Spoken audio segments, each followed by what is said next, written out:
Всем привет! Вы на канале Польза.нет, и здесь только быстрые обзоры и долгие стримы. И сегодня, вопреки всему, несмотря ни на что, вы будете видеть обзор на Nothing Earphones первой версии. Притом вторая версия есть, но она ничем не отличается, считайте, и на вторую. Почему? Потому что здесь обновили прошивку, и они стали лучше. Сейчас запись ведется на микрофон Rode.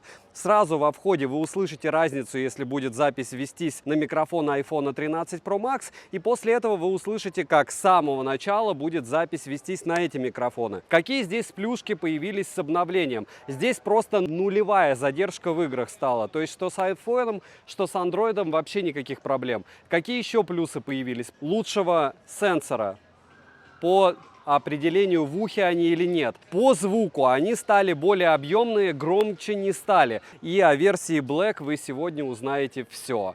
Смотрим. Вот теперь вы слышите, каким образом работают микрофоны, собственно, айфона в тех же самых условиях. К сожалению, приехала музыка, и ему немного тяжелее, но все равно разницу вы ощущаете, притом значительно. Вот сейчас музыка, по идее, уедет, и после этого микрофоны, в которых, скорее всего, задувает ветер, вы услышите получше. Этот бокс, разумеется, сразу можно вот так крутить, вертеть. Это все приходит в упаковке, которая по большому счету одноразовая. Ты ее один раз открываешь, но вы это уже видели в обзоре на White. И Nothing Phone я все еще также не советую. А вот эти наушники, которые стали на 50% дороже в магазинах, но не во всех. И вторая версия в продолговатом, получается, боксе, хуже не стали однозначно. И немного, собственно, микрофонов. Вот так вы совершенно свободно себя сможете снимать и параллельно записывать звук. Я не считаю это студийной записью. Примеров микрофонов будет море. И что бы я хотел сказать? Микрофоны я слышал и получше, и даже в ушах в 2 раза дешевле. Но это спойлер. Понятно, что многие перестанут после этого уже смотреть, продолжать обзор. С другой стороны, для разговора более чем достаточно. Опять же, что должно быть для студийной съемки, я вам уже показал. Либо петлички в районе там $20 на проводе, либо роды, либо первые, либо вторые. Распаковка. Я заказывал все на Алиэкспрессе, и мне девайс пришел без упаковки. Притом там можно было выбрать в упаковке это все или нет. Если заказывать с магазина, там же все по фэншую, и упаковочка, и кабели, амбушюры, все будет. Мне пришло все распакованное, поэтому выглядит упаковка, как вы знаете, стильно. И на подарок она однозначно зайдет. Белую я распаковывал. Вот, кстати, если вам понравился вход и, в принципе, концепт того, как я делал OnePlus 10T смартфон на 40 минут, Motorola Edge 30 Ultra, ставьте, пожалуйста, лайки, смотрите обзоры, и буду стараться делать вот такие вот объемные штуки. 7 обзоров в неделю выгружаю, ежемесячно разыгрываю 5 Mi Band 6 серии за лайк, подписку и комментарий к любому видео. Условия конкурсов, которых под конец месяца обычно много, и мои контакты в описании. Напоминаю, что iPhone 14 разыгрывается 11 ноября, Mi Band 30 каждого месяца, и может быть еще что-то добавится. Все розыгрыши на лайв-канале. Перейдем же к наушникам. Полетели. Повторяюсь, сейчас данная модель в ЕС стала стоить дороже на 50%. Непонятно почему, вроде комплектующие, еще что-то, может быть, как-то что-то поменяется, но на Али все еще их за глаза и за уши, так же, как на Яме. В продаже 2 варианта расцветки. Есть третья реинкарнация белой расцветки, но она единственная в продолговатом корпусе, я об этом вначале говорил. Дизайн что бокса, что наушников запоминающийся. В черном цвете они выглядят так же эпично, как и в белом, и я считаю, что это одна из тех моделей, которая со временем и с прошивками становится только лучше. Зарядные боксы изготовлены из глянцевого прозрачного пластика, лишь некоторая часть внутри выполнена из черного пластика с интересной текстурой. Габариты составляют 58 на 58 на 23 мм, вес все тот же 57 граммов. В кармане практически не мешается, что хорошо, но все равно он габаритен, и для стандартных, скажем так, ТВС-ок больше бокс только у Sennheiser'ов. Тактильно он очень приятный, бокс не из скользких, и для того, чтобы было удобно его держать, есть выемка, которая еще и прижимает ножки наушников и обеспечивает их контакт с зарядными пинами в боксе. Но бокс моментально просто царапается. Да, можно накупить кейс для защиты, но тогда, во-первых, теряется магия данной модели, во-вторых, он становится еще более габаритный. На корпусе расположили разъем USB Type-C и кнопку сопряжения. Крепление крышки металлическое, открыть одной рукой можно, главное приноровиться. Крышка в открытом состоянии фиксируется, что хорошо. Внутри на глянцевой поверхности расположили 2 горизонтальных места под наушники с 2 контактами для зарядки в каждом. Помимо этого есть LED-индикатор и название EA Case. Наушники в боксе, разумеется, не гуляют. Чтобы вытряхнуть, нужно постараться, так как магниты хорошие. Кому-то класть их в бокс удобно, мне лично не особо удобно, никак я привыкнуть не могу, хотя с ними очень давно уже хожу, что с белыми, что вот сейчас с черными. Емкость аккумулятора бокса 570 мАч,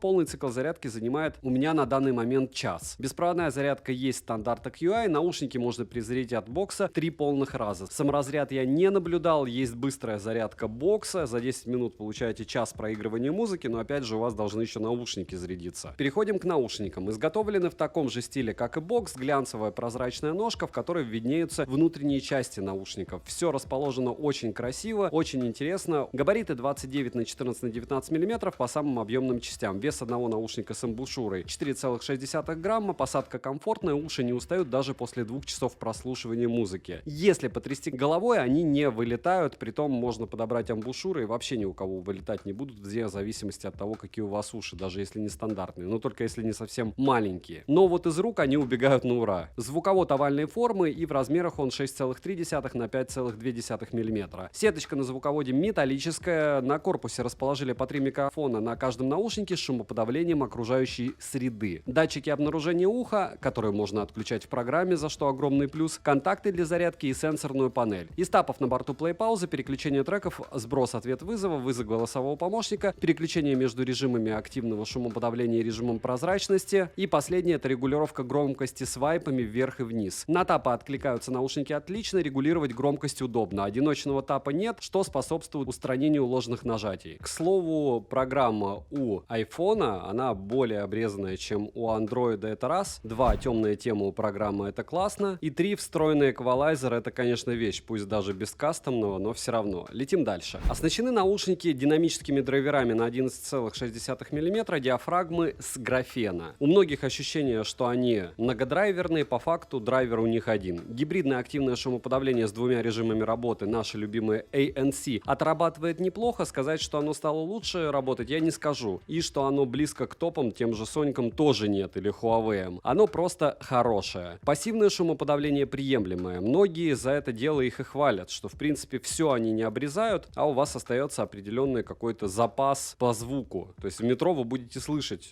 какую станцию вам будут говорить. Режим прозрачность есть, и он не раздражающий, тоже не идеальный, но неплохой. Разговаривать с собеседником, не снимая наушники, можно без проблем. Заряд наушников в шторке отображается, по одному наушники работают, но переподключаются с заметной задержкой. Автоматически подключаются к ранее сопряженному устройству после открытия крышки бокса. Мультипоинты не завезли, что фейл, притом очень даже приличный. Сенсоры приближения срабатывают очень хорошо, но напоминаю, что их можно отключить. Разряд идет слегка неравномерно, так как левый разряжается быстрее, но буквально на 10%. Лично в моей паре. Отыграли они на 100% громкости по кодеку AAC без активного шумодава ровно 4 часа, что, как по мне, прям очень хорошо. На 100% громкости слушать невозможно их. Из кодеков на борту стандартные AAC и SBC, защита от пота и брызг IPX4, я их, разумеется, искупал в проточной воде. Конечно же, делать так не стоит. По итогу с ними все в порядке, вода на них никак не повлияла, но я беспокоился, я этому рад, и так делать не стоит. Для удобного использования нужно установить приложение Ear 1. Интерфейс приложения соответствует дизайну наушников, максимально минималистичен. На главном экране можно увидеть заряд наушников и бокса в процентах по отдельности, что хорошо, но заряд бокса отдельно отображается только когда он открыт, что слегка неудобно. Далее вкладка с настройками активного шумоподавления и режимом прозрачности. Активное шумоподавление 2 режимов Light и Maximum и режим прозрачности в одном режиме. Приложение, разумеется, можно настроить тапы, включить-выключить обнаружение наушника в ухе, включить режим низкой задержки, и это дело работает. Далее есть поиск наушников и обновление прошивки. К слову, обновление уже прилетало. Большой разницы между этими наушниками и наушниками, которые я обозревал полгода назад, я не увидел. Да, они стали корректнее работать, меньше стала задержка, стал лучше микрофон, но так, чтобы вау, издак кодек какой-нибудь, либо мультипоинт не появилось. Хотя хорошо, что они не забили на продукт, многие так и делают, правда? Bluetooth версии 5.2, не последние 5.3. У нас последние через 2 стены не отваливались, фризов я не наблюдал, задержка при просмотре видео на YouTube незаметна. В играх задержка с включенным игровым режимом как раз стала отличной. Играть можно и кайфово. Я задержку не вижу вообще. Примеры вы сейчас увидите на экране. Впервые специально для вас роды использовал, чтобы вы ощущали, что вообще задержки нет.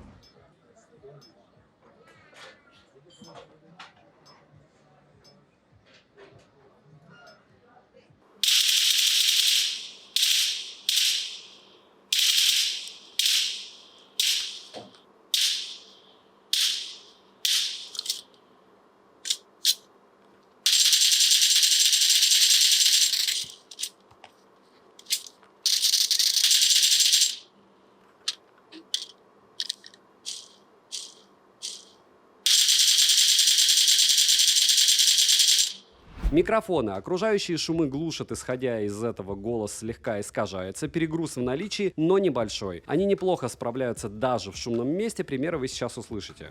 Пример работы беспроводных наушников Nothing у дороги. Подождем, пока начнет двигаться поток, и услышим, как справляются микрофоны на улице.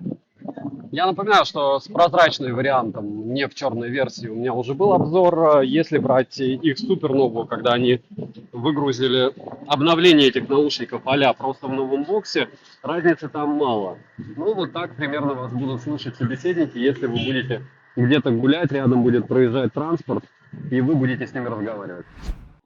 Еще немного теста микрофонов рядом с фонтанчиком. Слышите, люди проходят мимо, кто-то разговаривает, работает фонтан. Вот так вот эти вот великолепные нафинги будут работать у вас в ушах, как микрофоны, если вы будете их использовать.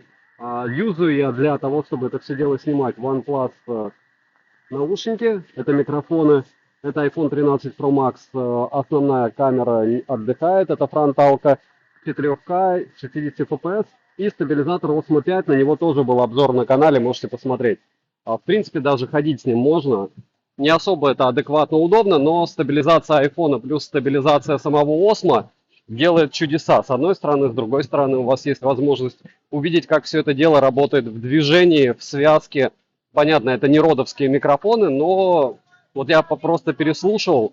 И в принципе, если постобработку делать, терпимо, даже можно какие-нибудь влоги записывать.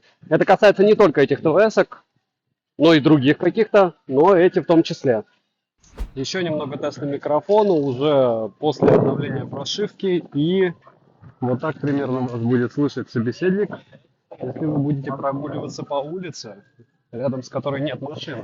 И при записи голосовых я бы не сказал, что здесь волшебные микрофоны, но я думаю, уже в RS 300 это все услышали. И сами сделаете выводы. Но других плюсов здесь достаточно. Звучание настроено аудиофилами из Teenage Engineering. У них фанатов просто море, особенно среди блогеров. Я не среди них. На 100% громкости каша небольшая, но есть. Запаса громкости достаточно. Звучание неплохо сбалансированное, но больше басхэдное. Базы глубоким я не назову, но он хороший. Средний бас тоже в наличии. По мне не хватает, если честно, наушникам объема. То есть за эти деньги я уже в этом ценовом сегменте, еще раз повторяюсь, у тех же Huawei, когда Huawei 5i слушал, и эти, ну, то, что может Huawei, ни о чем на уши не могут. Но это ложка дегтя, потому что средние и высокие здесь на своих местах. Проработка, в принципе, хорошая, если не брать, опять же, определенные бренды. Вокал отыгрывают неплохо, как и инструментал. Сцены не хватает. Не хватает чуть-чуть высоких частот, но это стандартно для затычек. И всем, кто мне сейчас напишет: Саня, ты опять топишь за кого-то. Huawei в плане смартфонов погиб давным-давно. Повторяюсь, у них старые процессоры, старые технологии, их конкретно подкосили. Это по моему субъективному мнению человека, который пользовался Huawei P20 Pro, снимал на Huawei P40 Pro обзоры и сейчас, к сожалению, обозревает иногда их девайсы и расстраивается, потому что наушники топ, часы топ, планшеты топ, а смартфоны со старыми процессорами вообще не радуют. Из минусов: это процесс зарядки неравномерный, нет мультипоинта, нет кодеков высокой четкости, нет кастомного эквалайзера, но это было бы слишком, согласитесь, что круто, что в принципе пресеты есть в самих-то наушниках в программе. Плюс в Android версии программы есть больше значительно функций, таких как поиск, допустим, наушников и всего остального. Вы это и так видели на экране, мне смысл все это 300 тысяч раз повторять нет. Цену минусом я не назову, хотя, опять же, хорошо, забываем про Huawei, есть наушники OnePlus, прошечки. Им почти год, их тоже допиливали. Вот там есть мультипоинт, хотя по звуку они даже нафингу проигрывают, по мне. Опять же, те же тапки, только в профиль. Если владелец был один, я думаю, что технологию он плюс-минус скопировал. Но это лирика. Резюмирую, беспроводные наушники Nothing E1 Black в общей картине интересные уши и по звучанию, и по функционалу. Разумеется, за дизайн, так как в прозрачном стиле я вообще не видел качественных наушников, которые выполнены максимально аккуратно, выглядят эстетично, у них минимальная задержка, неплохие микрофоны я не встречал. В основном я встречал залитый клей в наушниках, стандартно для всех, и это не радовало. А в Nothing 1 прям постарались. И пользователей становится все больше. Если смотреть на продажи, их покупают и еще раз покупают. Хотя по большому счету у Nothing и нет моделей новых. Но народ берет, и я бы сказал, не зря. Я уже встречал несколько людей с данной моделью на улице, и все мы прекрасно понимаем, чем они нас завлекают. И отдадим должное, Nothing в этом плане они молодцы. Маркетинг топовый, и сам по себе девайс не шлак. Напоминаю, что на канале есть топ-10 наушников до $50, скоро будет топ-10 наушников дороже $100 к распродаже, топ моих смартфонов в 2022 года, которых я рекомендовал бы к покупке в сейл и не только в сейл, пока новинок нет, и даже когда они появятся, вполне возможно буду рекомендовать. И топ бюджетников. Все это будет до конца этого месяца. Поэтому пишем в комментах, чтобы вы хотели увидеть первое. Всем, кто оставил любой комментарий, огромное спасибо, вы помогаете проекту. Вы видите, ролики становятся уже некоторые как мини-фильмы. Спасибо за просмотр, девайс сюда, добра и удачи вам, дорогие друзья.